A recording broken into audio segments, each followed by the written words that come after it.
दोस्तों इस वीडियो में हम बात करेंगे स्वॉट एनालिसिस के बारे में। स्वॉट एनालिसिस का यूज़ करके आप अपने कंपनी का overall strength, weakness, opportunity and threat का इवैल्यूएशन कर सकते हैं। यह एक बहुत ही पावरफुल टूल है जिसका यूज़ करके आप अपने कंपनी का internal as well as external marketing environment का एनालिसिस कर सकते हैं। स्वॉट एनालिसिस का यूज़ करके आप केवल मार्केटिंग प्लानिंग ही नहीं कर सकते बल्कि आप ऑपरेशनल प्लानिंग, स्ट्रेटेजिक प्लानिंग ये सभी कर सकते हैं। इस एनालिसिस से आपको ये पता चलेगा कि अभी आपकी कंपनी का क्या करंट स्टेटस है और कैसे आप इसको इम्प्रूव कर सकते हैं। स्वॉट एनालिसिस 2x2 मैट्रिक्स है जिसके 4 कंपोनेंट होते हैं। पहला है strength, weaknesses, opportunity and threat. आपकी कंपनी का जो भी स्ट्रेंथ होता है उसको आप और स्ट्रेंथन करना चाहते हैं, आप उसे और बढ़ाना चाहते हैं। आपके कंपनी का जो वीकनेस है उसे आप कम करना चाहते हैं। आपकी कंपनी के लिए जो भी मार्केट में अपॉर्चुनिटीज़ है उसमें आप इन्वेस्ट करना चाहते हैं। और आपके कंपनी के लिए जो भी थ्रेट है उसे आप मॉनिटर कर सकते हैं ताकि आप आने वाले सिचुएशन में उसके लिए प्रिपेयर रह सके। तो आइए इसे डिटेल में समझते हैं। स्वॉट एनालिसिस को आप 2 पार्ट में डिवाइड कर सकते हैं। पहला है एक्सटर्नल इन्वायरमेंट, दूसरा है इंटरनल इन्वायरमेंट। एक्सटर्नल इन्वायरमेंट में अपॉर्चुनिटीज़ एंड थ्रेट आती है। इसे एक्सटर्नल इन्वायरमेंट इसलिए कहा जाता है क्योंकि इस पे आपका डायरेक्ट कंट्रोल नहीं होता है। आप इसे इन्फ्लुएंस तो कर सकते हैं लेकिन इसे आप डायरेक्टली कंट्रोल नहीं कर सकते हैं, इसलिए इसे एक्सटर्नल इन्वायरमेंट कहा जाता है। तो सबसे पहले हम बात कर लेते हैं अपॉर्चुनिटीज़ के बारे में। आप अपने कंपनी के अपॉर्चुनिटीज़ को आइडेंटिफाई करने के लिए 3 तरीके का मेथड यूज़ कर सकते हैं, जिसमें से पहला है offer something that is short in supply. आप कोई ऐसी अपॉर्चुनिटीज़ आइडेंटिफाई कर सकते हैं मार्केट में जिसकी शॉर्टेज है मार्केट में और आप उसे फुलफ़िल कर सकते हैं। और इसकी सबसे अच्छी बात तो ये है कि आपको ऐसे अपॉर्चुनिटीज़ को फुलफ़िल करने के लिए आपको कोई मार्केट एक्सपर्टीज़ और कोई हाईली टैलेंटेड मार्केटिंग एक्टिविटीज़ करने की ज़रूरत नहीं है। दूसरा है supply existing product and services in new and superior way. आपको ये देखना होगा कि आप जिस सेगमेंट को कैटर कर रहे हैं, आपका जो भी टारगेट सेगमेंट है उसमें क्या कोई ऐसा प्रोडक्ट एंड सर्विसेज है जिसे आप एक नए तरीके से, एक सुपीरियर वे में दे सकते हैं। इसके लिए आपको ये करना होगा कि आपको एक कस्टमर के ऊपर रिसर्च करना होगा, कस्टमर से फीडबैक लेनी होगी कि कस्टमर का क्या एक्सपेक्टेशन है जो एग्जिस्टिंग प्रोडक्ट है उसके बारे में। आप चाहे तो एक शॉर्ट मार्केट सर्वे करवा सकते हैं, मार्केट रिसर्च करवा सकते हैं और आप ये देख सकते हैं कि कस्टमर की क्या एक्सपेक्टेशन है, वो किस तरीके का इम्प्रूवमेंट चाहते हैं एग्जिस्टिंग प्रोडक्ट एंड सर्विसेज में, और फिर आप उसी तरीके का प्रोडक्ट डेवलप करके मार्केट में दे सकते हैं। और नॉर्मली इस मेथड में ऐसा होता है कि बहुत बार आप एक नया ही प्रोडक्ट एंड सर्विसेज डेवलप कर लेते हैं और ये आपकी कंपनी के लिए बहुत अच्छा होता है क्योंकि आप एक रेवेन्यू का नया सोर्स डेवलप कर लेते हैं। तीसरा है आइडेंटिफाई द न्यू ट्रेंड। आप जिस सेगमेंट को भी कैटर कर रहे हैं तो उसमें आपको ये देखना है कि कोई नई ट्रेंड आई है क्या। आपको कंटिन्यूसली मार्केट पे वॉच रखना पड़ेगा कि अगर कोई न्यू ट्रेंड आई है तो आपको भी उसी तरीके से खुद को अडेप्ट करना पड़ेगा और न्यू ट्रेंड से रिलेटेड जो भी अपॉर्चुनिटीज़ है आप फिर उसे आइडेंटिफाई कर सकते हैं। एक बार आपने सारी अपॉर्चुनिटीज़ को आइडेंटिफाई कर ली, उसको आपने लिस्ट डाउन कर लिया, तो उसके बाद सबसे इम्पॉर्टेंट बात यह है कि आप कौन से अपॉर्चुनिटी पे पहले काम करेंगे। तो इसके लिए आप फिर से एक अपॉर्चुनिटी मैट्रिक्स बना सकते हैं। ये फिर से ये 2x2 मैट्रिक्स है, जैसा कि आप इधर देख सकते हैं। इसे बनाया गया अट्रैक्टिवनेस वर्सेस सक्सेस फैक्टर के अगेंस्ट। तो आपने जो भी अपॉर्चुनिटीज़ आइडेंटिफाई की है उसे आपको एक एक करके इन चारों क्वाड्रेंट में डालना है। क्वाड्रेंट 1 का मतलब है कि वो अपॉर्चुनिटी बहुत ही ज़्यादा अट्रैक्टिव है एंड उसकी सक्सेस प्रोबेबिलिटी भी बहुत ज़्यादा है। और क्वाड्रेंट 4 का मतलब ये है कि उसकी अट्रैक्टिवनेस भी बहुत ही लो है एंड उसकी सक्सेस प्रोबेबिलिटी भी बहुत ही लो है। तो आपको ये देखना है कि आपकी जो अपॉर्चुनिटीज़ है, जो आपने जिसकी लिस्ट बनाई है, वो कौन सा क्वाड्रेंट 1 में बैठता है। तो उस पर आपको सबसे पहले काम शुरू करना है। अपॉर्चुनिटी मैट्रिक्स को एक एग्जांपल से हम समझने की कोशिश करते हैं। एक स्टूडियो लाइटिंग का हम एग्जांपल लेते हैं। आपने एक अपॉर्चुनिटीज़ की लिस्ट बना ली, जैसे कि कंपनी जो है एक पावरफुल लाइटिंग डेवलप कर सकती है, कंपनी जो है एक ऐसी लाइटिंग सिस्टम डेवलप कर सकती है जो कि बहुत ही इफ़िशियंट है, या फिर कंपनी एक ऐसी लाइटिंग डेवलप कर सकती है जिसका इल्यूमिनेशन लेवल बहुत ज़्यादा है, जो बहुत ही ज़्यादा रोशनी देती है, या फिर कंपनी ने कोई ऐसी लाइटिंग सिस्टम डेवलप कर ली जो कि ऑटोमेटिकली चीज़ें हैंडल करती है, इन्वायरमेंट के हिसाब से एडजस्ट कर लेती है।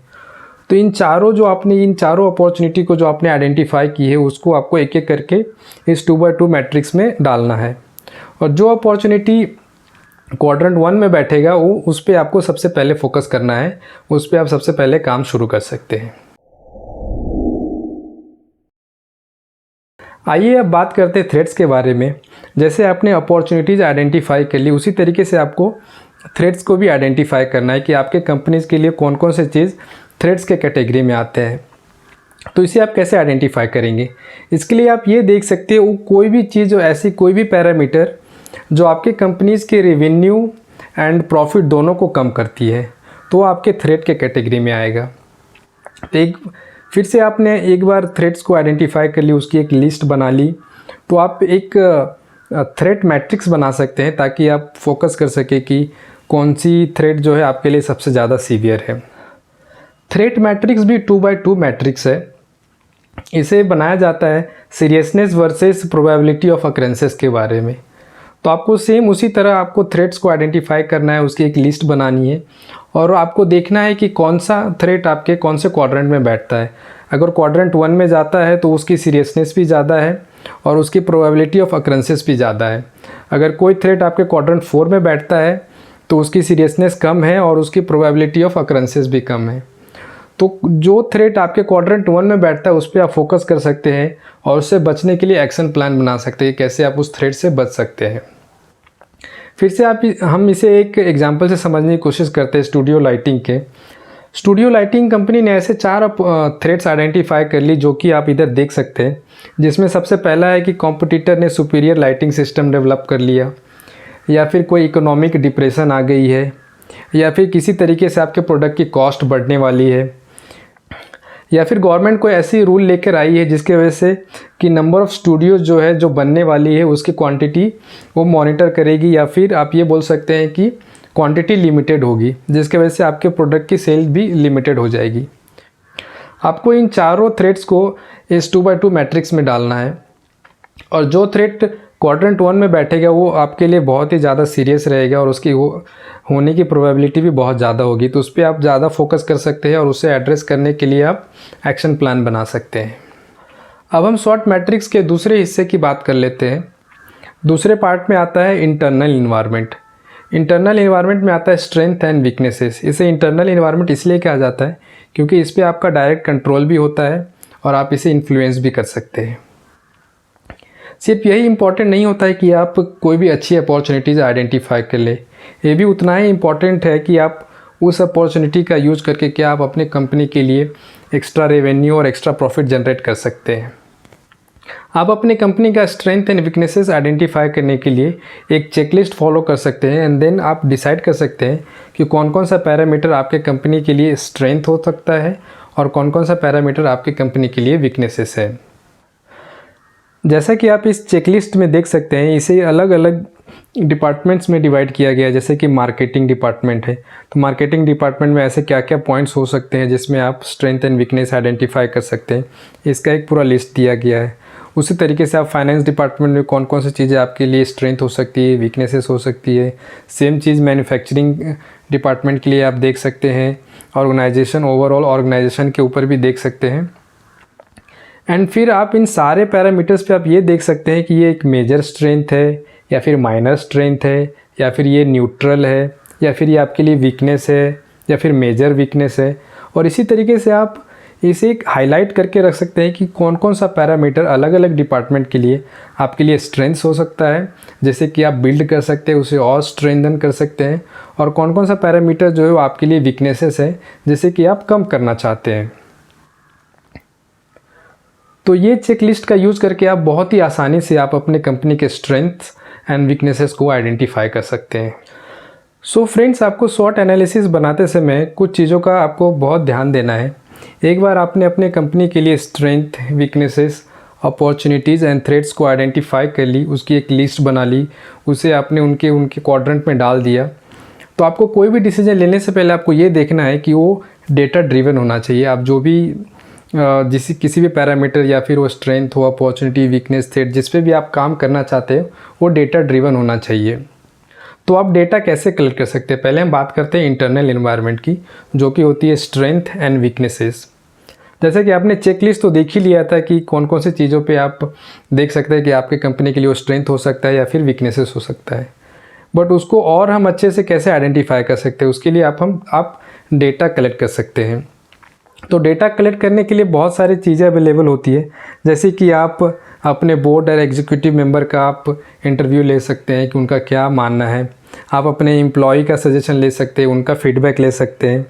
आप अपने कस्टमर का ओपिनियन ले सकते हैं कि उनका क्या सोचना है उस पर्टिकुलर पैरामीटर्स के बारे में, या फिर आपके जो भी की परफॉर्मेंस इंडिकेटर हैं उसके ऊपर आप ध्यान दे सकते हैं। और एक बार आपने डेटा कलेक्ट कर ली तो फिर आप डेटा ड्रिवन डिसीजन ले सकते हैं। ठीक उसी तरह एक्सटर्नल इन्वायरमेंट जो कि अपॉर्चुनिटीज़ एंड थ्रेट होती है, उसके लिए भी आप डेटा कलेक्ट कर सकते हैं। आप ये देख सकते हैं कि मार्केट में क्या रिपोर्ट्स अवेलेबल है, कोई मार्केट रिपोर्ट अवेलेबल है क्या, या फिर कोई इंडस्ट्री रिपोर्ट अवेलेबल है, या फिर आप अपने कॉम्पिटिटर को क्लोजली मॉनिटर कर सकते हैं, उसका डेटा कलेक्ट कर सकते हैं। इस तरीके से आप डेटा ड्रिवन डिसीजन ले सकते हैं। दूसरी बात जो आपको ध्यान रखनी है, आपको एक्सटर्नल एंड इंटरनल एनवायरनमेंट में कंफ्यूज नहीं होना है, आपको इसे मिक्सअप नहीं करना है। आपको एक होलिस्टिक व्यू रखनी है, एक ब्रॉडर लेवल पे देखना है कि कौन सी चीज़ों पे आपको फोकस करना है। एक मैक्रो लेवल पे, एक ब्रॉडर लेवल पे आप ये देख सकते हैं कि कौन सी चीज़ आपके लिए ज़्यादा पेनफुल है। देन आप माइक्रो लेवल पे जाके एकदम डिटेलिंग में जाके उस चीज़ पे फोकस कर सकते हैं एंड उसे आप सॉल्व कर सकते हैं। आई होप फ्रेंड्स आपको ये वीडियो अच्छा लगा होगा और आप आसानी से अपने कंपनी के लिए आप शॉर्ट मैट्रिक्स बना सकते हैं। आप इजीली किसी भी डिपार्टमेंट या फिर कोई भी स्ट्रेटेजिक प्लानिंग, ऑपरेशनल प्लानिंग के लिए शॉर्ट एनालिसिस यूज़ कर सकते हैं। और इस वीडियो में बताए गए पॉइंट्स को आप ध्यान में रख के बहुत ही आसानी से इफ़ेक्टिव शॉर्ट एनालिसिस बना सकते हैं। फ्रेंड्स आपको ये वीडियो अच्छा लगा है तो आप इस चैनल को ज़रूर सब्सक्राइब करें, वीडियो को लाइक करें एंड इस वीडियो को अपने फ्रेंड के साथ ज़रूर शेयर करें ताकि उन्हें भी पता चले कि कैसे शॉर्ट एनालिसिस किया जाता है और वो भी इस वीडियो से फ़ायदा उठा सके। सो फ्रेंड्स मिलते हैं अगले वीडियो में एक नए टॉपिक पे, एक नए कॉन्सेप्ट के साथ। धन्यवाद।